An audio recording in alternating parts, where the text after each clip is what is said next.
Greenhouse is a magic place structured out of metal, plastic, glass and wood. The various parts that make up the structure of a greenhouse are its foundation, floor, frame, wall and roof. When these parts are put together, they create a shell designed to contain a climate to grow various plants as per our need. Do you think so that the climate control inside a greenhouse is always suitable for all sorts of plants? The answer is no. The structure of a greenhouse can control a climate to a certain extent only. For the maximum control of the climate, you need installation of heating, cooling, ventilating and lighting systems.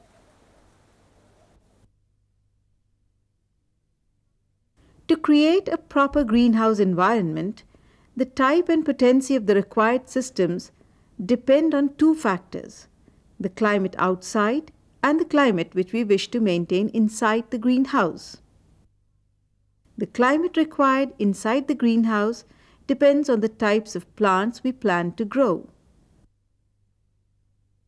The climate inside is the real indicator of the effectiveness of a greenhouse, and this effectiveness can be achieved with the help of quality equipments having enough controlling capacity.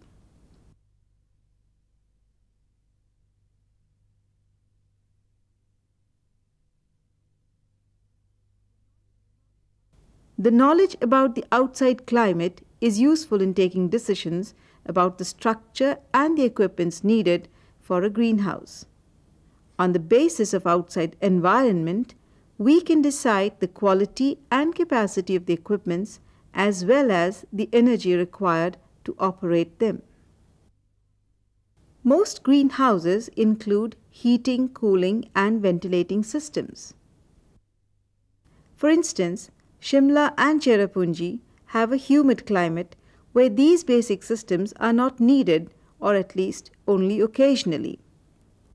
Whereas tropical regions like in Rajasthan, Gujarat, Madhya Pradesh, Delhi, some additional systems for humidity, automatic watering, fertilizing and artificial lighting are required. Sunlight is essential for the survival and growth of all plants. But all the plants do not require sunlight in the same intensity or for the same duration. Most succulent plants, for example, Bryophyllum, Sedum, cacti, thrive in bright sunlight, whereas plants like orchids and ferns need to be protected from sunlight. If there is no tree or building nearby to reduce the effect of intense sunlight, then it is necessary to arrange for some shade.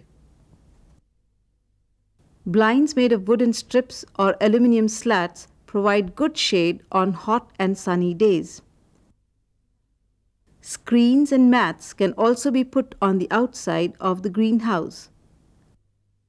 It is possible to automate the operation of screens, but it is very expensive. The windows of the greenhouse can be sprayed with a screening substance. If we want our plants to flourish inside a greenhouse, then it is necessary to create favorable conditions, particularly regarding the temperature.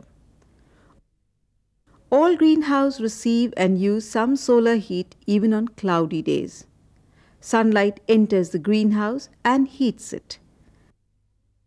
At night, solar heat is not available.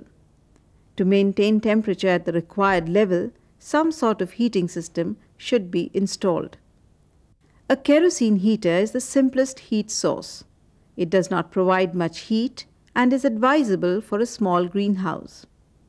Gas heaters are most effective and have a greater capacity, thermostatic control and reliability, but require ventilation as well. Other options are central heating systems and electric heating systems. Usually, a fan heater is installed. Most plants flourish when there is a difference between the day and night temperatures as is found in nature.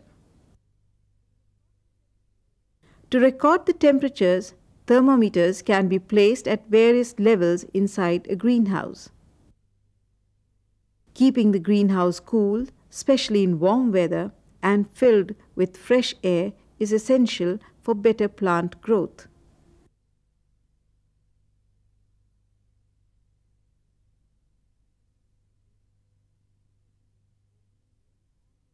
Both cooling and ventilation assure that unexpected changes in weather can be quickly compensated. Although ventilating system provides some cooling, in many areas additional cooling is required, especially during the hot weather.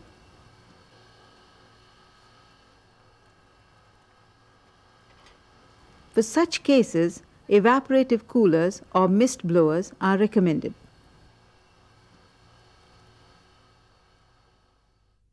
Fresh air is required not only by animals but by plants too.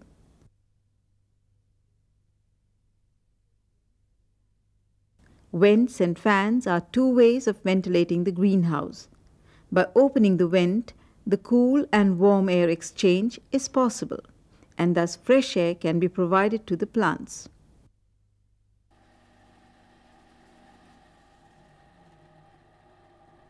The exhaust fan system is quite effective in drawing out the heated air.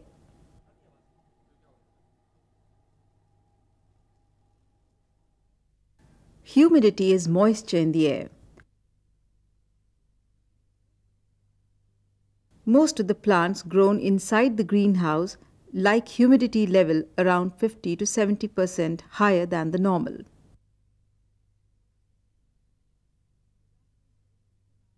Evaporation from the plants or soil brings humidity in the greenhouse.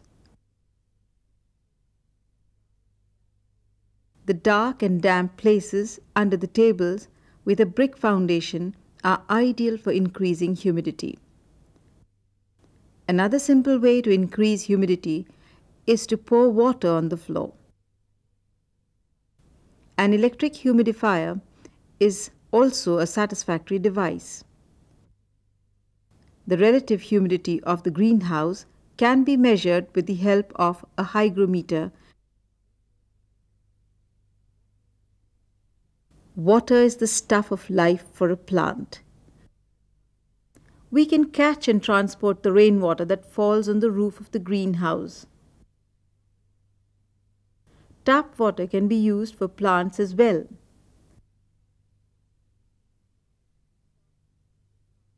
A garden hose with nozzle is the most practical way to water plants in a greenhouse. Almost all plants need light. The amount of light needed, however, varies greatly from plant to plant. In nature, light reaches a plant from above as well as from the sides.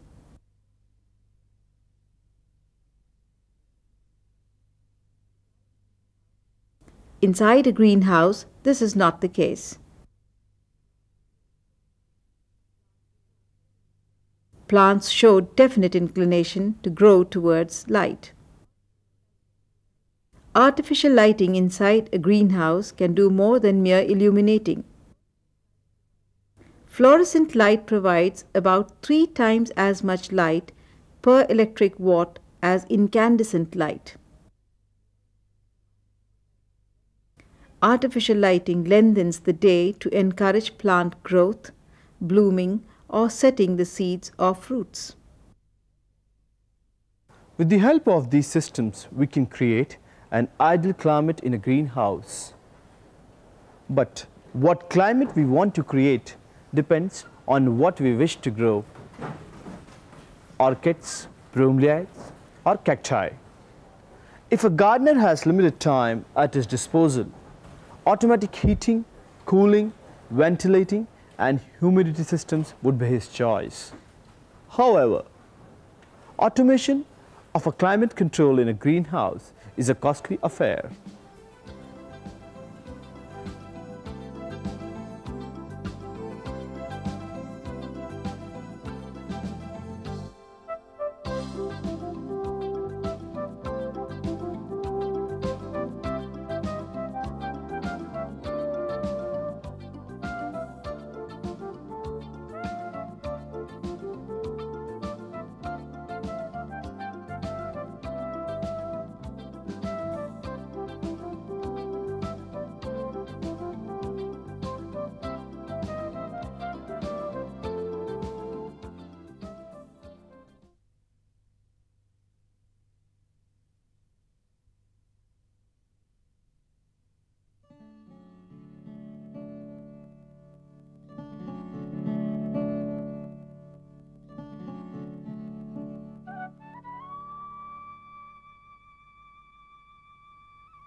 The world of plants is as useful as it is beautiful.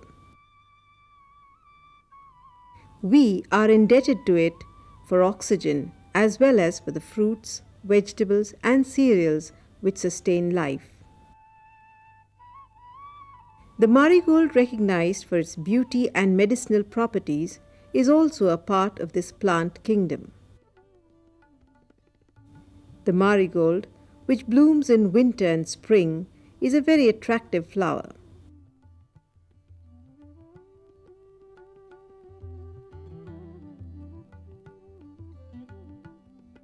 Originally from Mexico, the marigold is a member of the Compositae, that is the Asteraceae family, which includes other plants like the Zerbera, carrotweed, sunflower, chrysanthemum, and xanthium.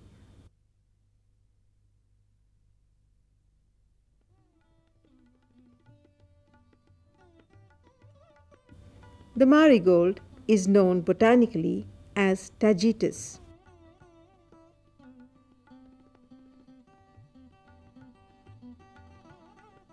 Tagetes erecta is the flower with only yellow petals, whereas the flower which has red spots on the yellow petals bears the botanical name of Tagetes Patiala. These are the two main varieties of the marigold.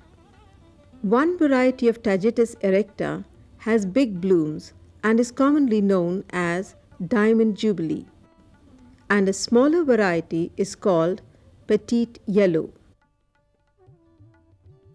Similarly, Tagetes Patiala has two varieties, a small one, spry, and a big one, gold rush.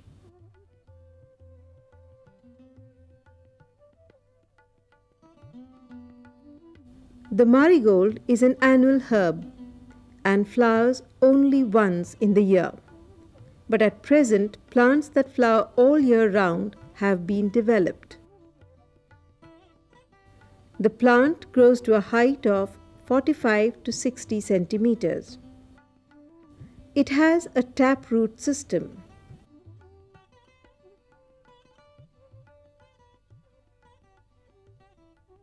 If the stem happens to touch the soil, then it sprouts adventitious roots. The stem is green and covered with hair and possesses cells which bear oil. The leaves are simple and parted till the midrib of the lamina. They also bear oil glands. These oil glands, which produce volatile oil, give the plant its characteristic aroma. The structure, which is generally termed as the marigold flower, is not a simple flower, but an inflorescence. This countless bunch of florets is arranged in a compact raceme to appear like a single flower. The floral arrangement is called a head or a capitum inflorescence, a unique feature of the Asteraceae or Compositae family. There are two kinds of florets in this inflorescence. The ray floret present on the outside are female flowers. In the center are the bisexual flowers called disc florets.